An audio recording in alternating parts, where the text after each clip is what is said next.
ಭೀತಿ ತೊರೆಯುವ ನಾವು ಪರೀಕ್ಷೆ ಬರೆಯುವ ಪರೀಕ್ಷಾವಾಣಿಯ ನಾವು ನೋಡಿ ಕಲಿಯುವ ಖಾಲಿ ಜಾಗ ಭರ್ತಿ ಮಾಡಿ ಹೊಂದಿಸಿ ಬರೆದು ಲೆಕ್ಕ ಮಾಡಿ ಚಿತ್ರ ಬರೆದು ಭಾಗವ ಹೆಸರಿಸಿ ಎಲ್ಲ ಪ್ರಶ್ನೆಗೂ ಉತ್ತರಿಸಿ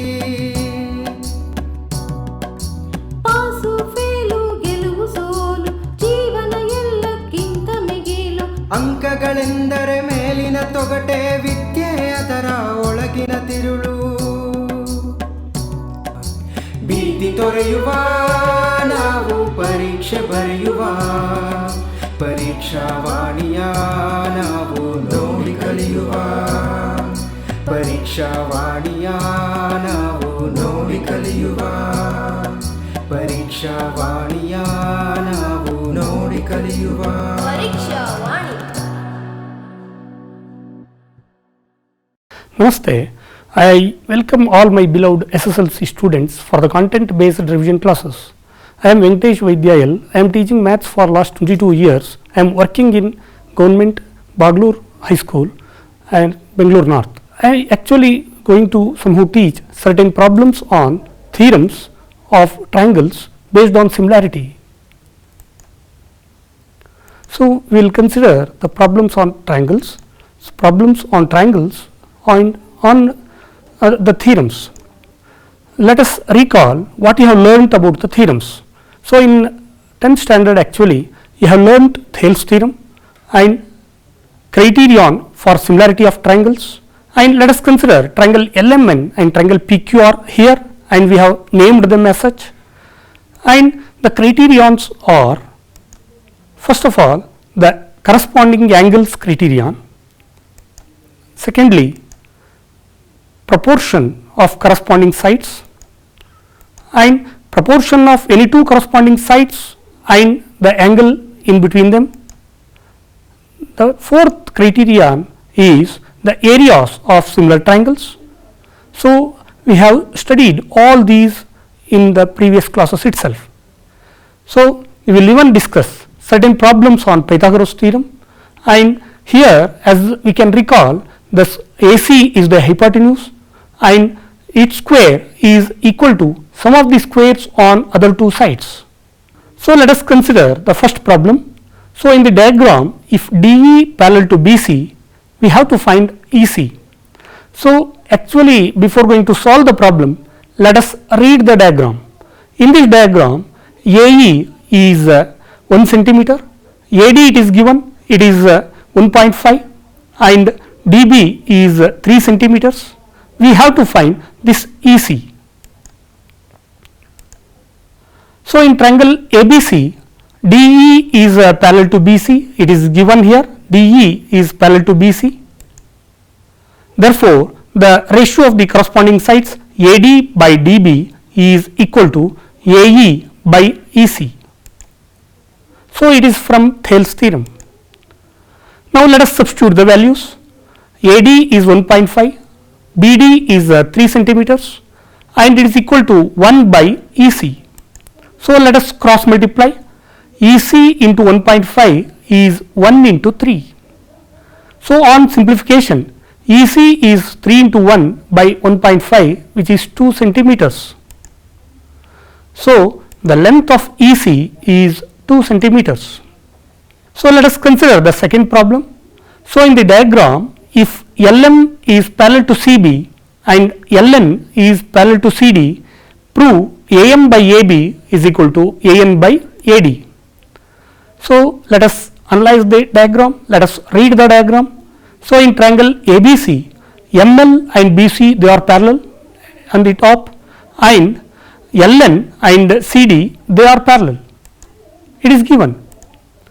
So in triangle ABC, LM is parallel to CB, it is given. Therefore AM by AB is equal to AL by AC. We can see the ratio, it is from Thales theorem. So let us call it as equation 1. Now similarly, let us consider triangle ADC.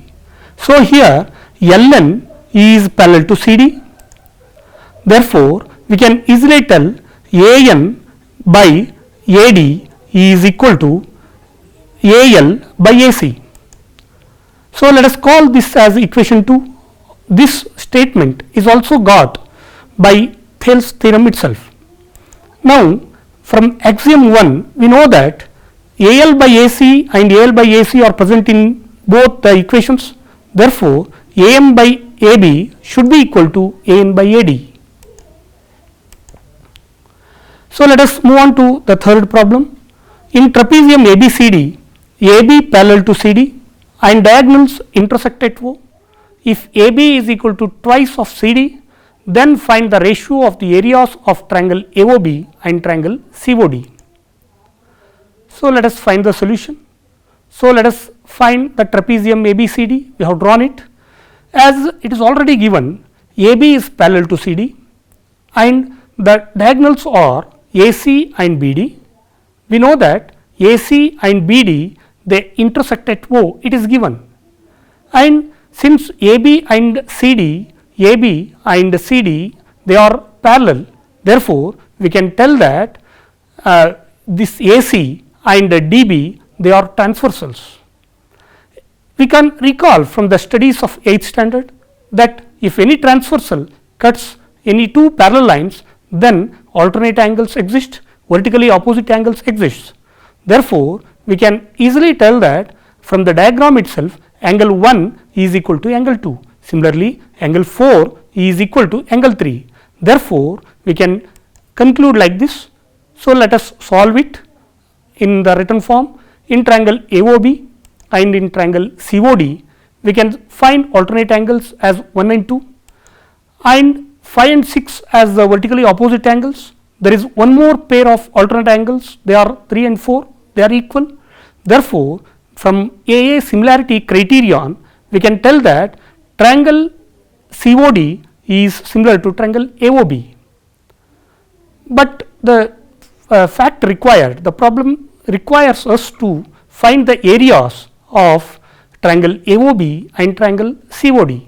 Therefore let us recall our knowledge of areas of similar triangles are proportional to square on the corresponding sides.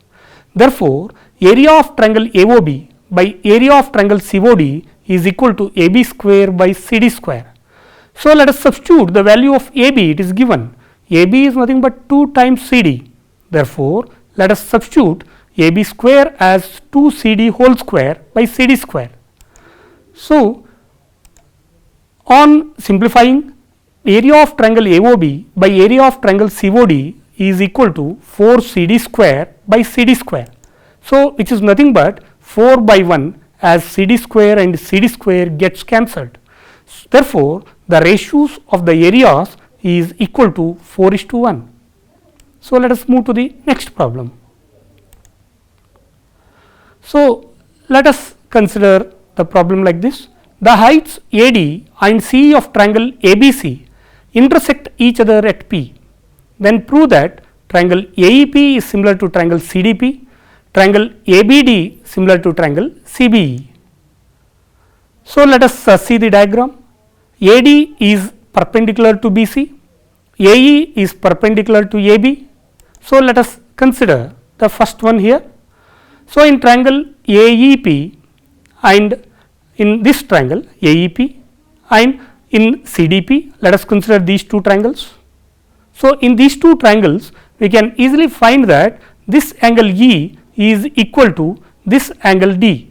So they are perpendicular angles. So it is nothing but they are 90 degree, and we can even find the vertically opposite angles. Here this angle, here we can find the vertically opposite angles. APE angle is equal to CPD.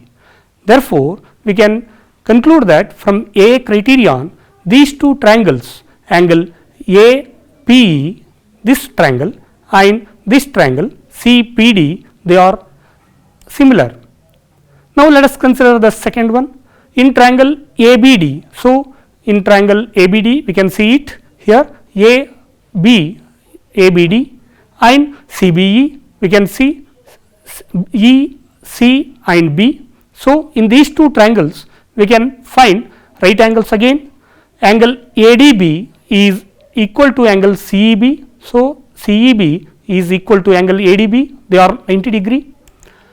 Now, common angles are ABD. We can see angle B is present in both the triangles. Therefore, two angles are equal. The third angle should be equal. Therefore, from A criterion, we can easily tell that triangle ABD is similar to triangle CBE. Now, let us move on to the next problem. So, the ladder which is 25-meter long is set against a wall of a house just about reaches a window at a height of 20-meter above ground level. What is the distance between bases of the wall and the ladder? So, let us draw the diagram. So, AB is the ladder here, it represents, and AC is the wall and BC is the distance between their bases. So, let us solve it. So, height of the wall CA is 24 centimeters, 24 meters here, and length of the ladder it is given AB, it is 25 meters, it is given. So, from Pythagoras theorem we know that square on the hypotenuse is equal to sum of the squares on other two sides.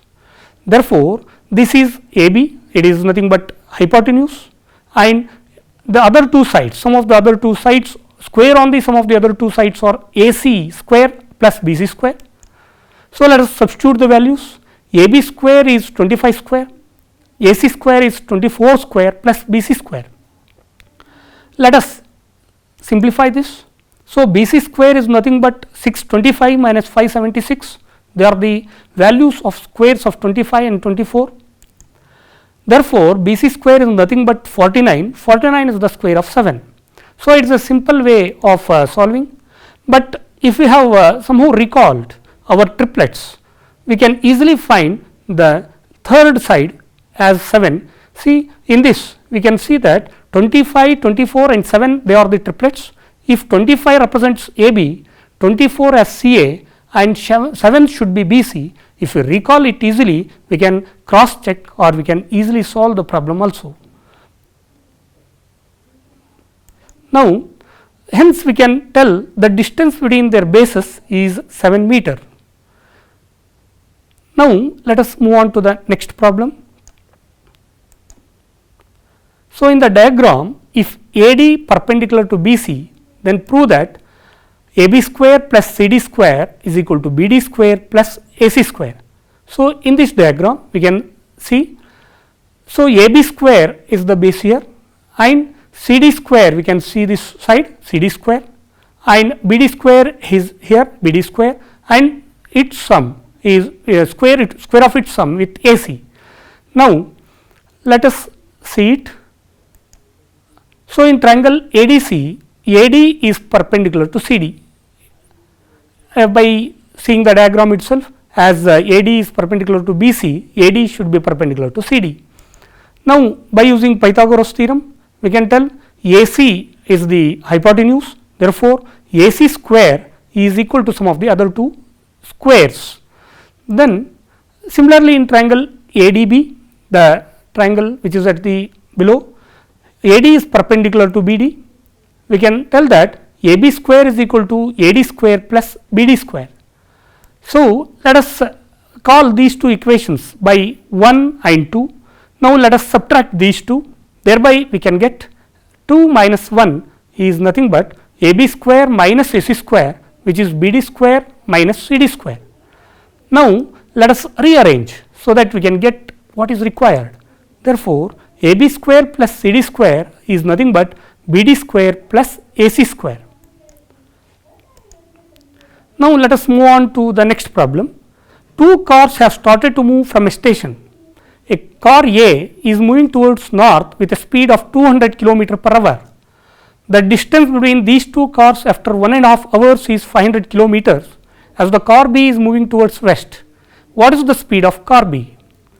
So, there are two cars, we can understand the problem, car A and car B. Car A has the speed of 200 km per hour here, and they are travelling up to 1.5 hours. After 1.5 hours, we have measured the distance, it is 500 kilometers. So, this car B it is moving towards west, but car A is moving towards north. So, we can easily draw the diagram. So, one is moving towards north and one is moving towards west. So, we can easily find that it forms a right angle triangle like this. So, AOB is a right angle triangle and AB is the hypotenuse and it makes 90 degree at O. So, let us solve it. Distance covered by car A towards north is OA. See the diagram. So, the speed is 200 multiplied by the time 1.5 hours is nothing but 3/2, which is 300 kilometers. Distance between two cars AB is 500 kilometers, it is given. So, OB square from Pythagoras theorem, OB square is nothing but AB square minus OA square. I have rearranged the statement of Pythagoras. Now, we can tell that OB square is nothing but 400 square and we can easily find OB as 400 kilometer. So, the same thing can be easily found out by using the triplet, and triplet here is 500, 300 and 400. If AB represents 500, OA it shows 300 and OB is 400. Therefore, we can somehow predict OB as 400 itself. Now, let us continue the problem. I have redrawn the diagram here. So, here the distance covered by car B towards west is 400 kilometers, we have found it. Now, the speed of the car as we have learnt it is equal to distance by time. It is distance is 400, time is 3/2. Let us simplify, it is 400 into 2/3. So, it is 266.67 kilometers per hour. So, the speed of the car is 266.6 kilometers per hour. Now, let us move on to the next problem. In an equilateral triangle ABC, D is a point on BC such that BD is equal to BC. Prove that 9AD square is 7AB square. So, BD is 1/3 of BC. So, let us see the diagram. ABC is the diagram, AE is the height, and we know that in any equilateral triangle the height AE, the point on BC E divides BC into two equal parts. Therefore, BE is equal to EC. We have to recall it. So, in any equilateral triangle it happens.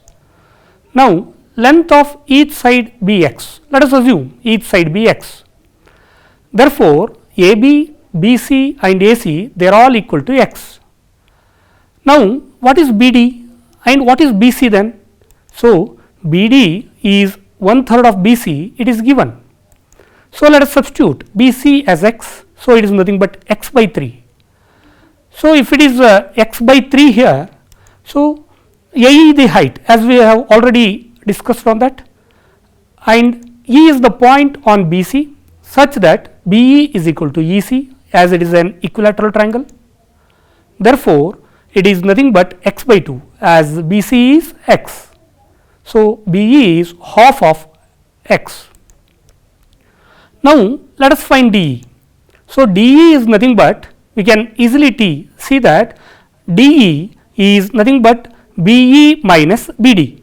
So, that is nothing but x by 2 minus x by 3 which is x by 6. Therefore, AE is as we already know is root 3 times the side by 2. So, the height is nothing but root 3 times side by 2. So, it is root 3 x by 2. Now, let us move further. So, from Pythagoras theorem in triangle ADE, in this triangle AD square is AE square plus DE square. AD is the hypotenuse, AE and DE they are the other two sides. Therefore, from Pythagoras theorem E is the perpendicular, at E AE has been drawn as the perpendicular. Now, AD square is equal to, we know that AE is root 3 x by 2. Therefore, AE square is 3x square by 4 and DE is x by 6. Therefore, it is x square by 36. Now, let us simplify this. AD square is equal to 27x square plus x square by 36. So, 36 is the LCM here. Now, AD square is equal to 28 square x square, it is 28 x square by 36 can be factored as 9 into 4. So, it is nothing but 4 7s are 28, therefore, 9 AD square is 7 x square. So, AD is nothing but as 9 AD is equal to x is nothing but AB, therefore, 9 AD square is 7 AB square. So, line segments B and CD intersect at F, thereby forming a parallelogram ABCD. Prove that triangle ABE is similar to triangle CFB. So, let us draw the diagram, it is given. So, ABCD as shown in the diagram, it is the parallelogram. So, we can recall the properties of parallelogram, angle A and angle C are equal, and if BE is the transversal, angle 1 and 2 they are equal. So, let us solve it. So, let us consider triangle ABE. So, let us see it, triangle ABE, the big triangle, and CFB. CFB is on the right side, that is those two triangles, let us consider.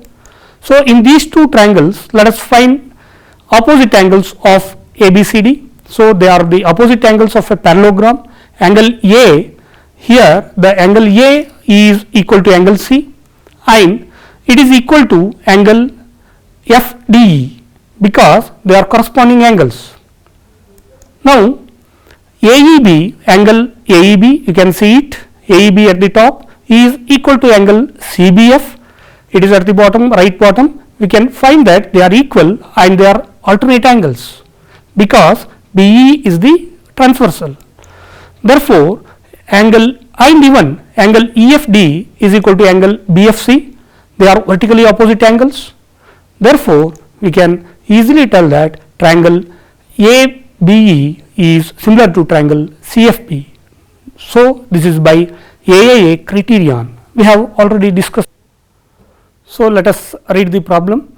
Prove the area of an equilateral triangle described on one side of a square is equal to half the area of the equilateral triangle described on one of its diagonals. So, the problem itself tells there are two equilateral triangles.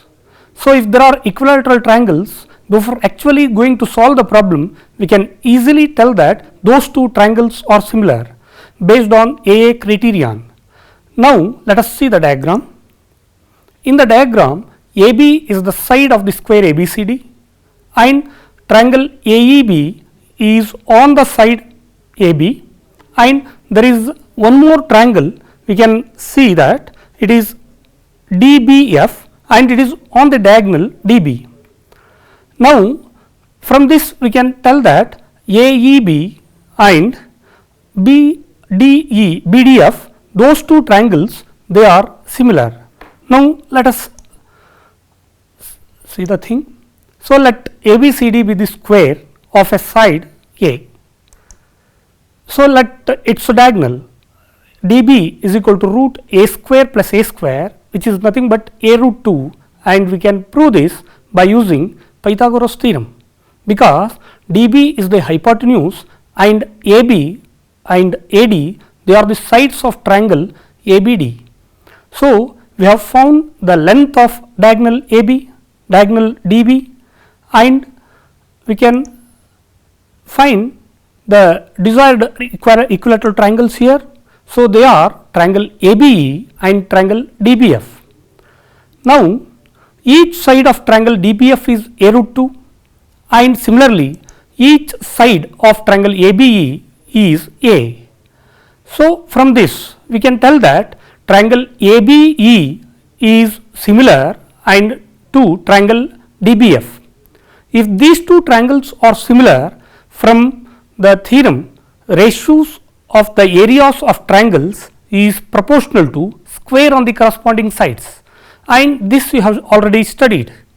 Now, let us somehow summarize the thing. So, area of triangle ABD, so it is area of triangle ABE by area of triangle DBF is equal to the square on the corresponding sides. So, it is A square by a root 2 whole square. So, in place of AB I have substituted a square and in place of dB I have substituted a root 2. So, on simplification we can get 1 by 2 and it is nothing but 1:2. So, let us consider one more problem here. PQR is a triangle right angled at P and M is the point on QR such that PM is perpendicular to QR. We can see that, show that PM square is QM into MR.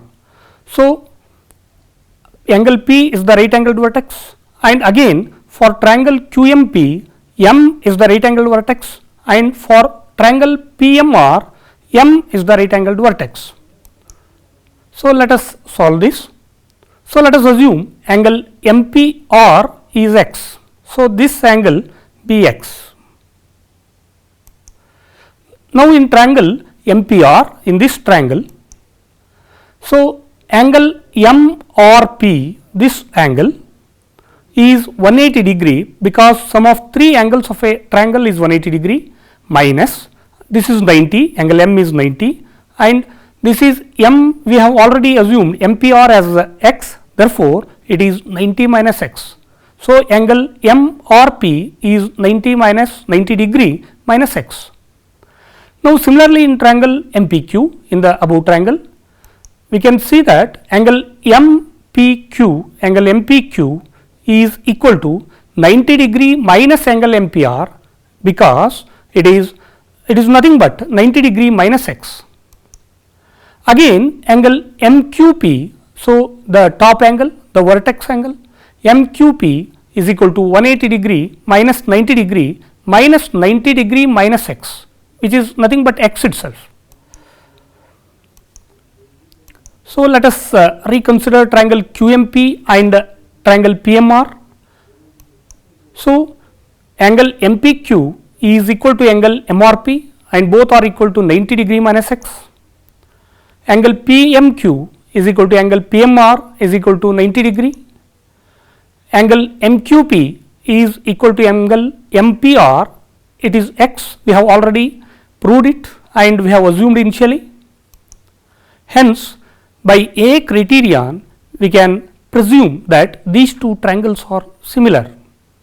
Now, let us consider one more problem. ABC is an equilateral triangle of side 2A. Find each of its altitudes. So, let us see the triangle ABC. Since it is equilateral triangle, all sides AB, BC and AC, they are all equal. Now, if sides are equal and there is one more line we have drawn, that is altitude AD, and we know that AD bisects opposite side. So, it bisects BC into 2. So, BD is nothing but half of BC and DC is also half of BC, but and even BD is equal to DC. So, let us somehow materialize the same thing. So, in triangle ABC, AD be the altitude, therefore, BD is equal to DC and it is nothing but 2A by 2, which is A itself. Now, they are equal because altitude bisects opposite sides, opposite the side here. Now, in triangle ADB, consider that the right angle triangle, right angled at angle D. So, AD square plus DB square is equal to AB square. Now, let us continue. So, from the Pythagoras theorem itself, AD square plus DB square is AB square, as AB is the hypotenuse. So, let us put AD as it is, AD square plus DB is nothing but half of BC, which is nothing but A. So, DB is equal to A and DB square is A square, which is equal to AB square, which is nothing but AB is the length it is given. So, it is 2A, AB square is 2A whole square. Now, let us simplify it. AD square plus A square is equal to 4A square. Now, let us send A square to the right side, thereby AD square is equal to 3A square because 4a square minus a square becomes 3a square. On simplification, AD is nothing but a root 3. So, the altitude of any equilateral triangle is a root 3. So, while solving problems on similarity of triangles, it is better to recall statements of theorems. It will be easier for us and it will facilitate us to solve the problems easily, and even it is helpful to answer 1 mark questions, and it is better to recall diagrams related to theorems, because diagrams will be helpful to somehow identify what is given and what is to be proved, and draw related diagrams if needed, and if diagram is asked by us, we need to draw it, and it is better to identify the given values and measurements, so that the problem would be understood easily by us. And one more thing is, we need to find the corresponding angles and corresponding sides. Thereby, it will be easier for us to solve problems on similarity of triangles. And if we recall Pythagorean triplets, it will be helpful to solve certain problems on right angled triangles. And these triplets, as we have seen in the problems before, they are helpful even to score 1 or 2 marks questions, and it will be helpful even to identify certain sites and easily continue in solving our problems. And these triplets are not only useful to solve problems on triangles, but also are helpful in solving certain problems on circles, areas of circles, coordinate geometry, trigonometry, and many more. Thank you.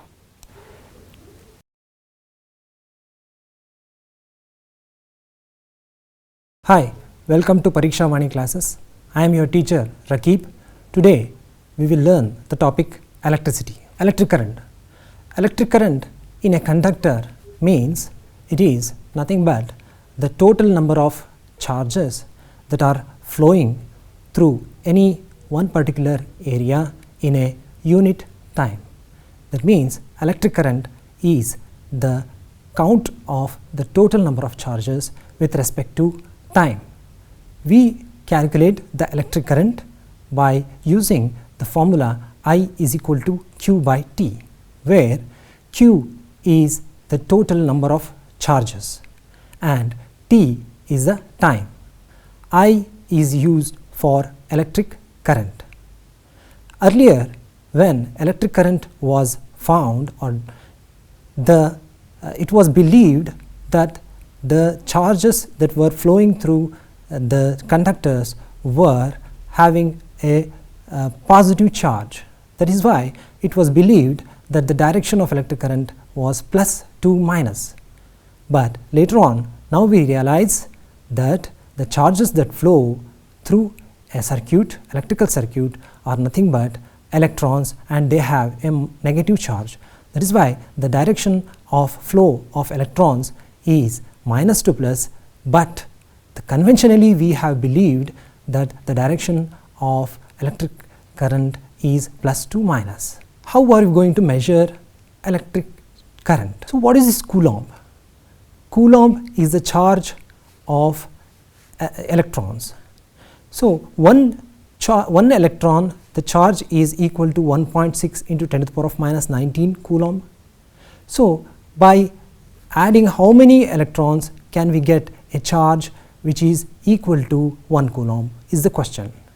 For that, as you can see, the number of electrons into charge of 1 electron is equal to 1 Coulomb. By using this, we derive that the total number of electrons is 6 into 10 to the power of 18 electrons needed to be considered as 1 Coulomb of charge, even though out of 6 into 10 to the power of 18 electron is having a charge of 1.6 into 10 to the power of minus 19 Coulomb. How do we measure electric current?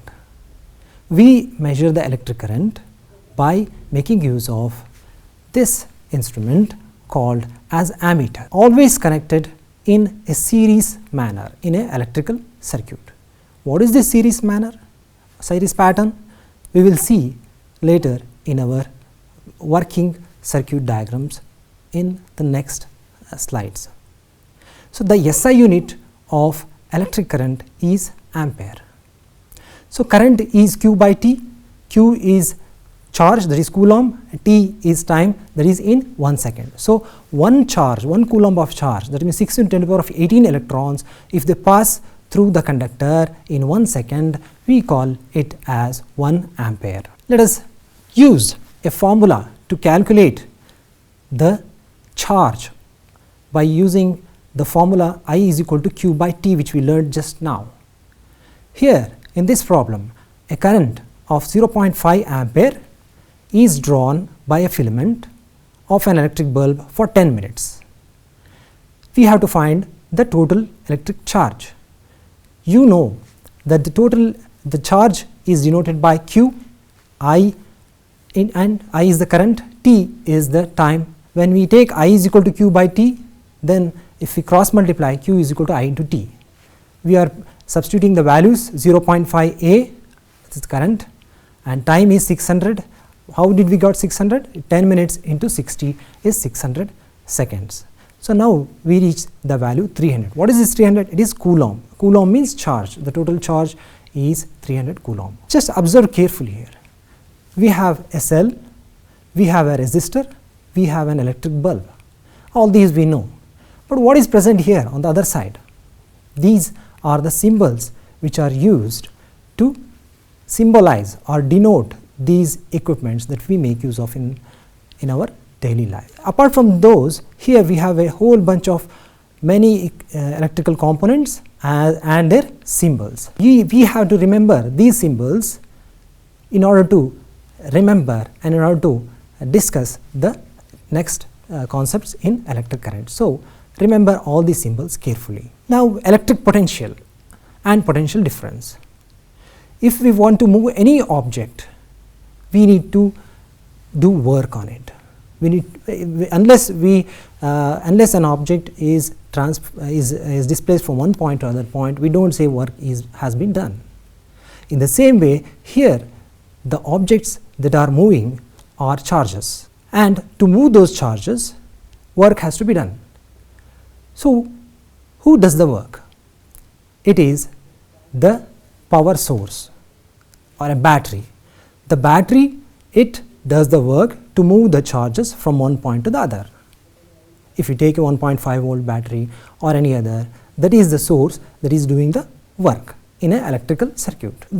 Potential difference means it is the work done to move a charge from one point to other. It is calculated by using potential difference is equal to work done by the total amount of charge.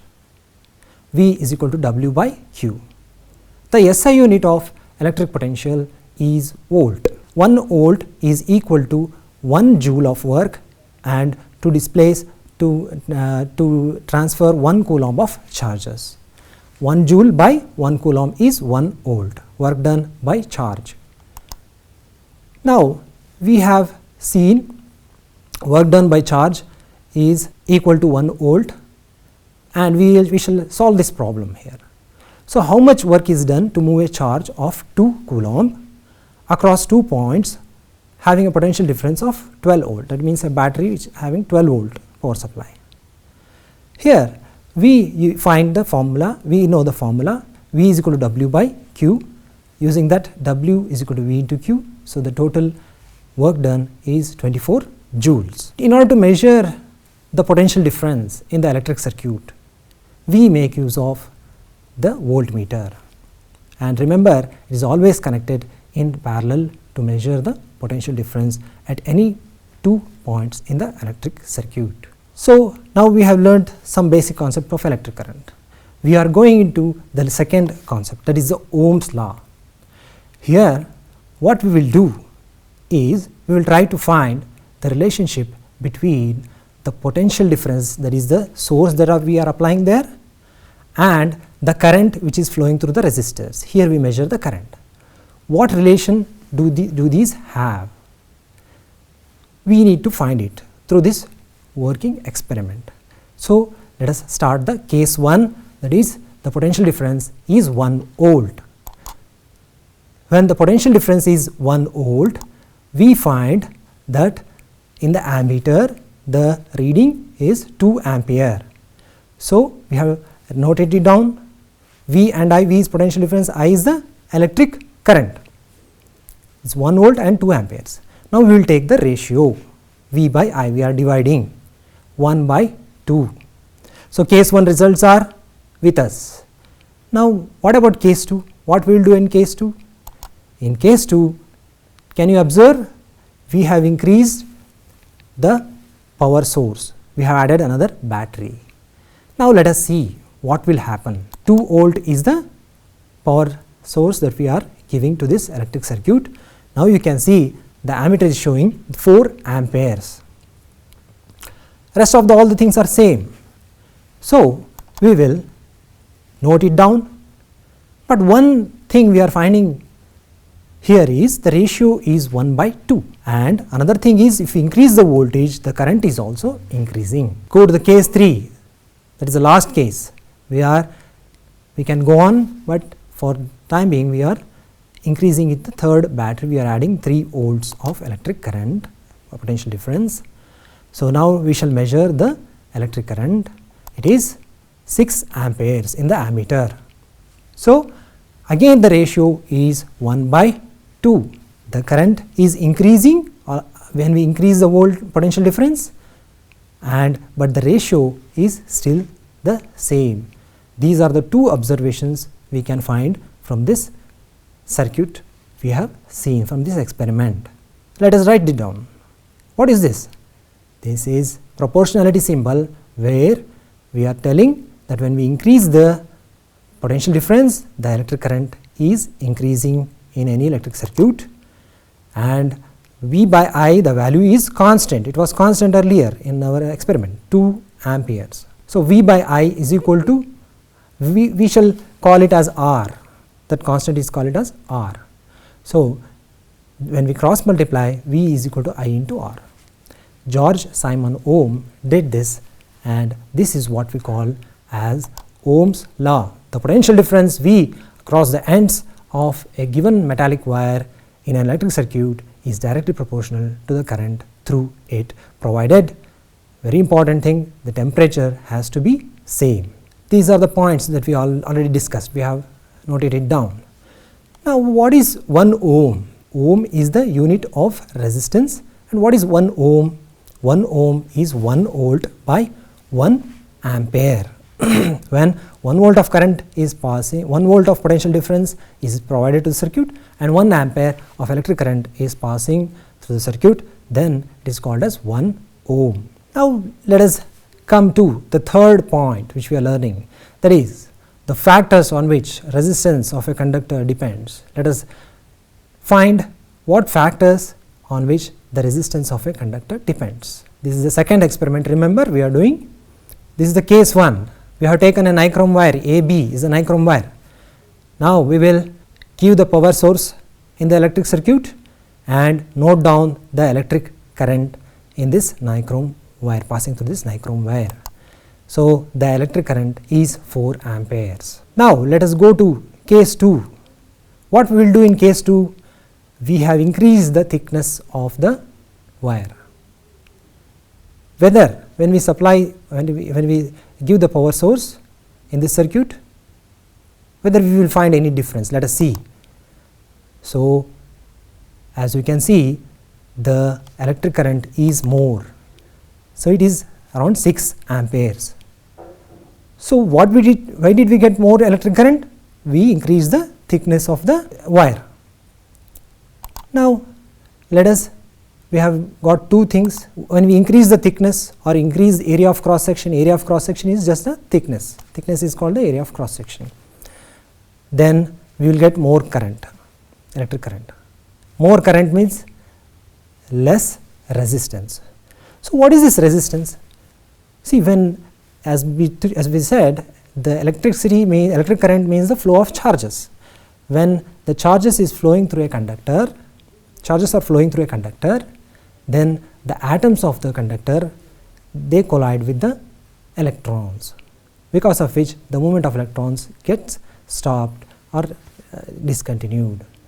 So, this is called resistance. For the flow of resistance, for flow of charges, resistance has to be less. So, here more charges passed because the resistance was less. Why did the resistance was less? Because we increased the area thickness. So, inversely proportional. Now, this is the case 3. What do we do in case 3? We have increased the length of the wire. AB was the initial length. Now, we have increased the length to CB.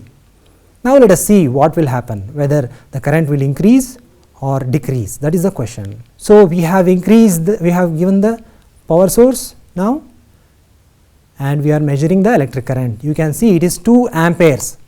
So, when we increase the length, this is third case, and with the, remember we have maintained the same potential difference V, the current is less.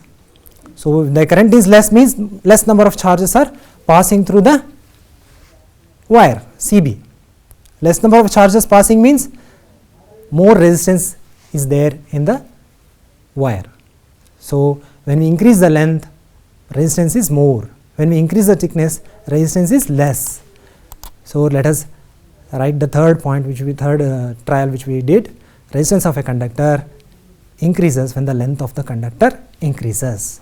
Therefore, R is proportional to L. This is the last case. What is the last case? We are changing the material of the conductor, and AB, the length is same, the thickness of the wire is same. We are only changing the material. Earlier we took the nichrome wire, we are taking some other wire here. Let us see what will happen, whether we will again get the same amount of electric current which we got in the nichrome wire.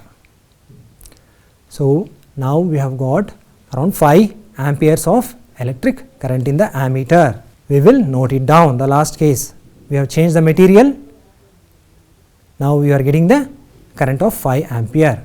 So, that means this material was having same length and same thickness with the wire in the case 1. Despite of that, it is not giving the same electric current.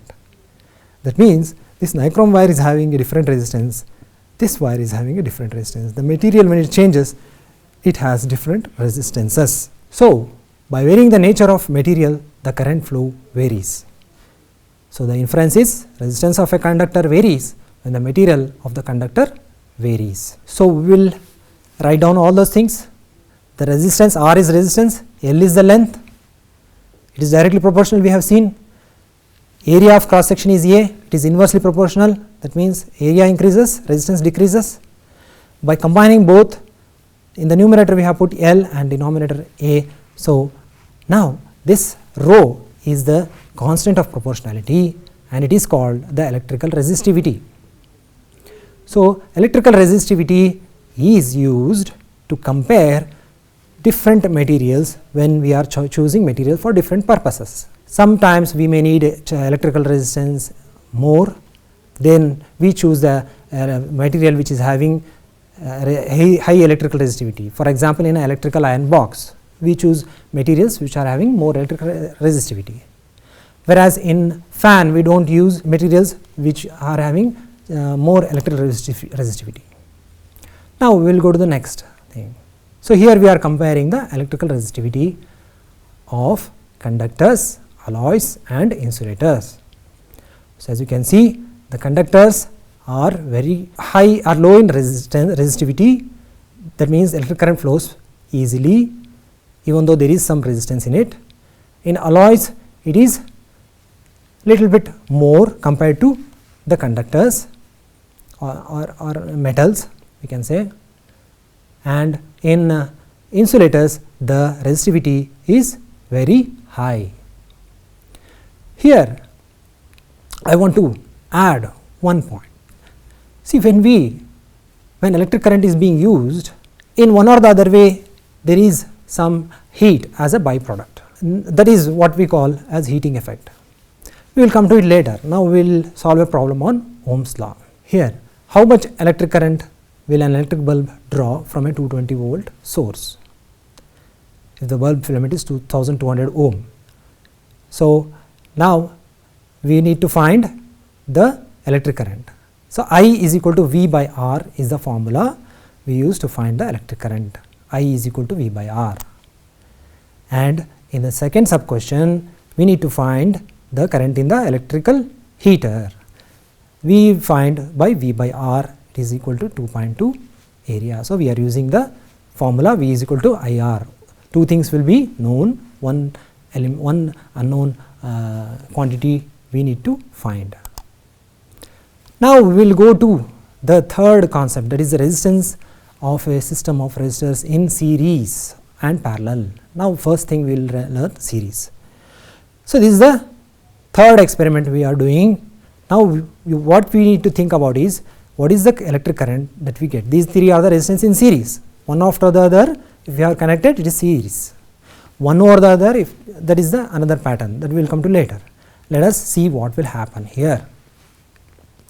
So, note down the electric current, it is 2 amperes when the ammeter is connected at the end of the three resistors. Now, let us try to do some change here. We will put the ammeter here after the first resistance. Earlier it was 2 ampere. Now, my question is what amount of electric current do we get here? Let us see. So, when we change the position of the ammeter, again the quantity of electric current is same, it is not changing, 2 amperes. Now, we will change again. Let us see what is the current that we achieve when we change the position of ammeter in resistance. So, again as you can see it is 2 amperes. So, what is the conclusion? Conclusion is in a resistors when they are connected in series, no matter wherever you connect the ammeter, the current does not change.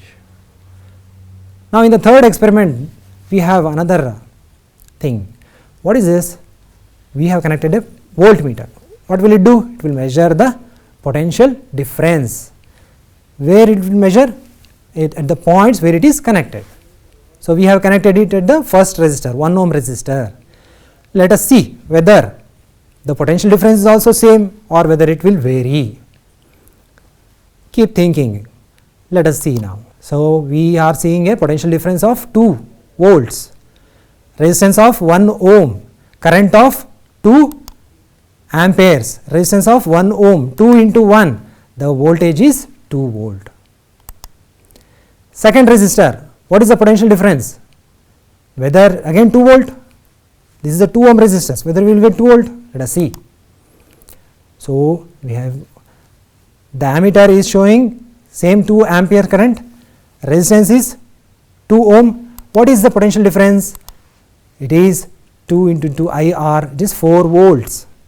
So, that means our assumption is wrong, it did change, the potential difference did change. Now, we will take the potential difference at the third resistor. So, any guesses? We see that current is same 2 ampere and the resistance is 3 ohm. So, the potential difference is how much? 6 ohms. Here we have seen 6 ohm is the potential difference, and here we are again comparing with the formula, it is 6 volt, 6 volt. Let us add all the 3 potential differences, V1 plus V2 plus V3, and we shall substitute IR in the place of V1.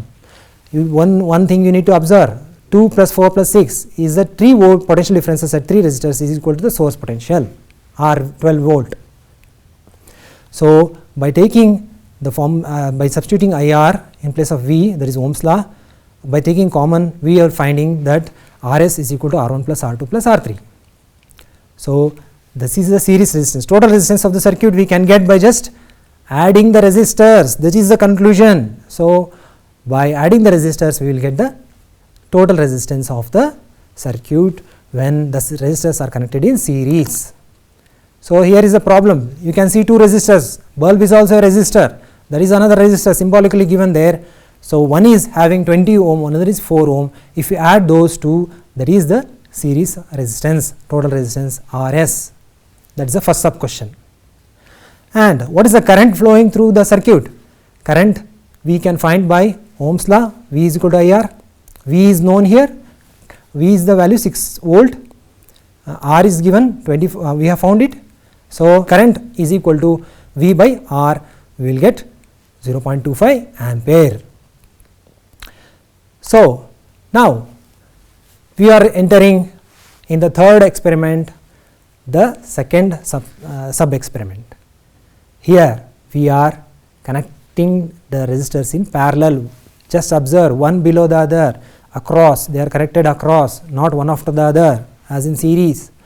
Let us start measuring current and potential difference. Current, it is 22 ampere. The potential difference, if you can see there, 12 volt. So the source is also 12 volt, potential difference is also 12 volt. Here it is 22 ampere, current is 22 ampere, resistance in parallel. First resistor, we got potential difference as 12 volt. Second resistor, any guesses you have? Let us see. Let us start the power supply, and again potential difference is 12 volt, that is equal to the power source. Current is 22 ampere. Let us start the third one. The third resistor, 3 ohm resistor. Here also we can see that the current is 22 ampere and the potential difference is 12 volt, which is equal to the source potential. So can you remember, in series it was varying, the potential difference was varying, but here the potential difference is same.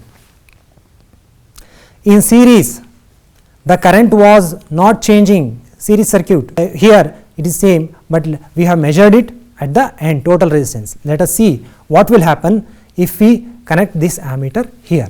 So we have connected the ammeter and the first resistor. Let us start the power supply and see whether potential difference does not change in parallel. Let us start the power supply. Okay, so now we are seeing the current is 12 amperes there. So how did we get 12? 12 by 1 is 12. So what is 12? It is current. What is this 12? It is the potential difference. So potential difference by the first resistor, that is the 1 ohm resistor, is equal to 12 ampere. So that is what we have got here. Because of the potential difference and the resistance, we have got the current as 12 ampere here. Now we have, if you observe, we have put the ammeter here. Let us start the current and let us see what will be the electric current. So if you observe, it is 6 amperes. So in the ammeter, and how did we got that? 12 volt is the power supply and 2 ohm is the resistor. So 12 by 2 is equal to 6 amperes. So that means the current is changing here, unlike the series resistance which we discussed earlier. Now we will look into the third resistor. The third resistor, and we are seeing a electric current of 4 ampere. So the potential difference is 12, the resistance is 3. So 12 by 3 is 4 amperes. So let us write down all the things. We got different currents at different resistances, I1 plus I2 plus I3. First we got 12, 6 plus 4. Look, 12 plus 6, 18, 18 plus 4 is 22. So that was the total electric current in the circuit. 22 ampere is equal to 12 plus 6 plus 4. Now we will substitute in place of I, V by R1, V by R2, V by R3. So by taking common V, we will get 1 by R1 plus 1 by R2 plus 1 by R3. So 1 by Rp is equal to, we will substitute the values of resistances, 1 ohm, 2 ohm, 3 ohm. So the total equivalent resistance of a circuit in parallel is 1 by Rp is equal to 11 by 6. So remember what all the observations we made. So this is how we will solve a problem on problem of resistors. 3 resistors, 5 ohm, 10 ohm, 30 ohm. We have to find the current. V by R, we just saw V by R. V is 12 volt, R is 5. So we will find the first current. Here you can see 12 volt by 5, we will find it as 2.4 amperes. So in the same way, the next resistance is 10 ohm. The potential difference is 12. So we will find 12 by 10 is equal to 1.2. Again the same way, 12 volt is the potential difference. 30 ohm is the resistor, third resistor, 0.4 ampere. So 3 resistors current we will add 2.4, 1.2 plus 0.4. We will get 4 ampere, and now we have got the total current. Total potential difference is 12 volt. There we can see. So, if we divide V by I, we will get the resistance, because R is equal to V by I by Ohm's law, that is 3 ohm. 12 by 4 is 3 ohm. Now, heating effect of electric current. See, as I told, whenever electric current flows, there is some amount of heat which is dissipated, and this heat is more when we have made use of alloys, which you can see in the figure here. Basically, we use alloys in electric iron box or electric stove or electric water heater. So, what property do alloys have that we use here in heating effect?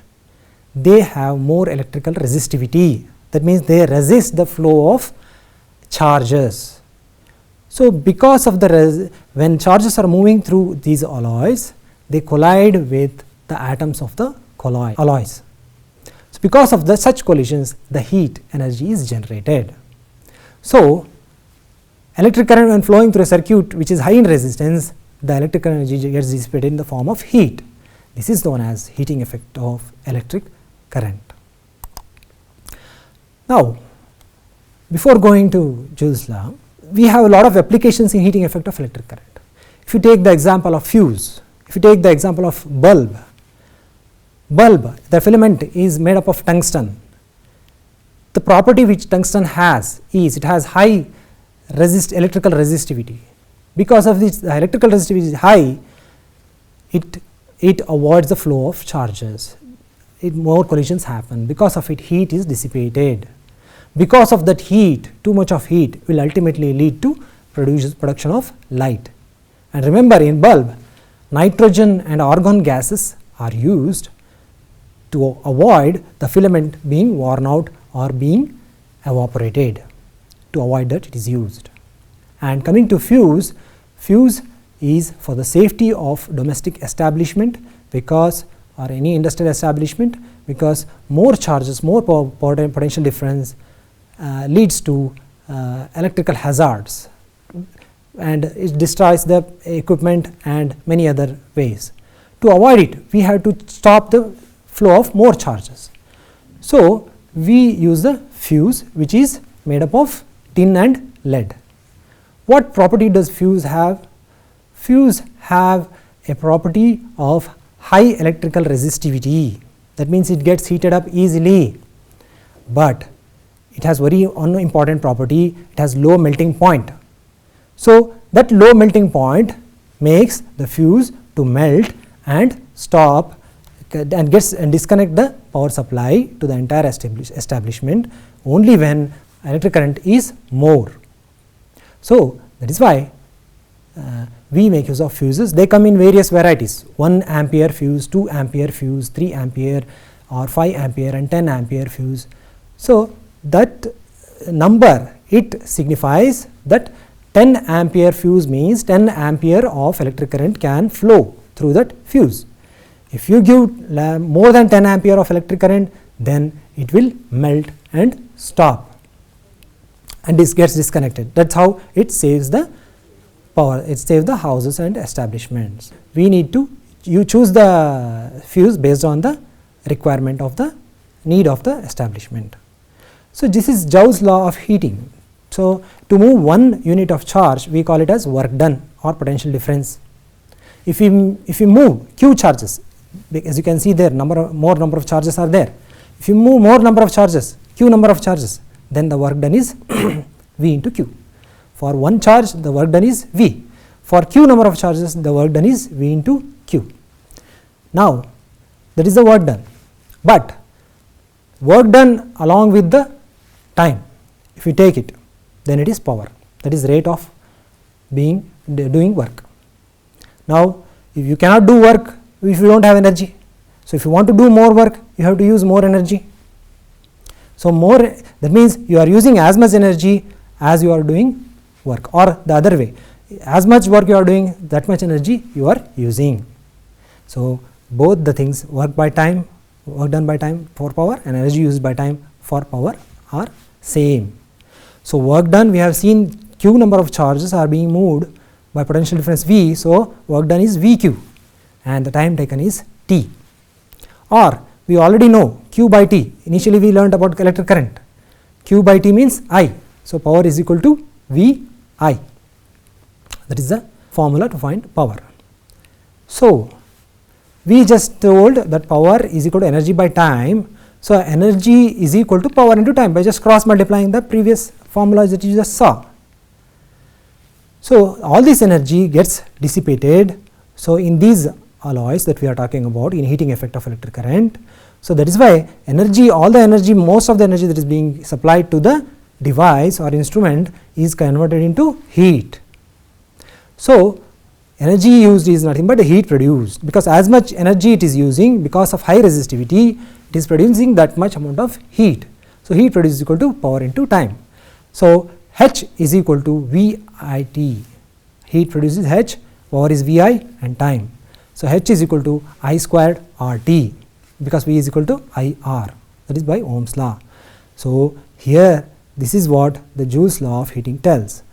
If you want more heat to be produced, you have to use more resistance, directly proportional. If you want to produce more heat, more current needs to be supplied.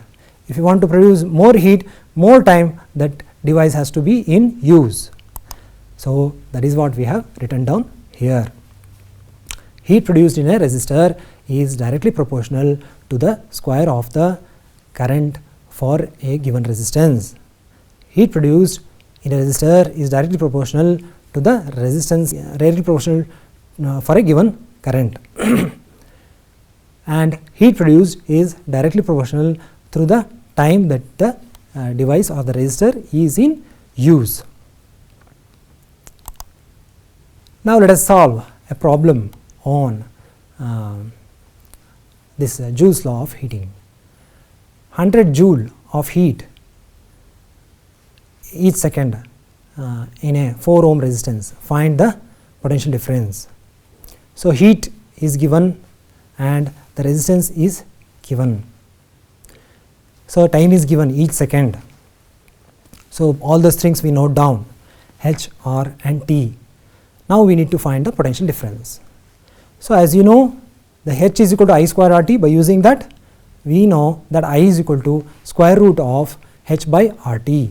So, square root of 100, and by substituting the values of H, R and T, we will get the current is 5 ampere. And when you know the total current flowing, we can find the potential difference, because resistance is 4 ohm. So, 5 into 4 is 20 volt. Now, electrical power. See, when we use many electrical appliances at home. If you take example of electrical iron, which is having a which uses a power of 1 kilowatt, 1000 watts, around 1000 watts or more. And if you compare it with electrical water heater, which is having a power which uses a power of 3 kilowatt or 3000 watts. So, that means different appliances, they consume different amount of power in 1 second. That is the value. 3000 watt means this is the power consumed, energy consumed by the device. So, the P is equal to VI, the SI unit of power is watt. It is the power consumed when when we supply 1 volt of potential difference to the circuit. 1 volt we have given, and we are getting a 1 ampere current in the circuit. So, 1 watt is equal to 1 volt into 1 ampere is equal to 1 volt ampere. So, this is 1 watt means 1 volt into 1 ampere. Here P is equal to VI, 1 watt, V is 1 volt, I is 1 ampere. So, let us see here. Watt is a very small unit. So, we use the commercial unit kilowatt hour. So, what is this kilowatt hour? Kilo means 1000. So, 1000 watts of electric current, if it is used for 1 hour, 1 hour means 60 seconds into 60 minutes, 3600 seconds. So, it comes down to 3.6 to 10 power of 6 joules. So, this is a commercial unit. Based on this commercial unit, we get the power bill at our establishments or device, wherever we use the electric current. We need to pay the bill accordingly. So, we will solve a problem on a power. Electric bulb potential difference they have given, current they have given, we will find the power by multiplying P is equal to V into I 220 into 0.5. Now again we will solve another problem here. Here electrical refrigerator rated 400 watt operates 8 hours per day. What is the cost of energy to operate it for 30 days at 3 rupees per kilowatt hour? So how many days it is being used? 30 days. How many hours? 8 hours. We will multiply that. And what is the power needed, energy needed by the refrigerator? 400 watt. So we will multiply all those, we will get the value. It is the total hours for which the refrigerator is using the energy, electrical energy. So 96,000 means 1000, we can call it as kilo, 96 kilowatt. Thus the cost of energy to operate the refrigerator is, this is 1 unit which we call commercially. We will multiply 1 unit cost 3 rupees, that means 96 into 3 is 288. So today we have learnt these 5 things. One is the basic concepts in electric current, electricity, and Ohm's law, and the resistances in series and parallel, heating effect of electric current, and electric power. So remember all these and prepare well for the examinations. And thank you very much.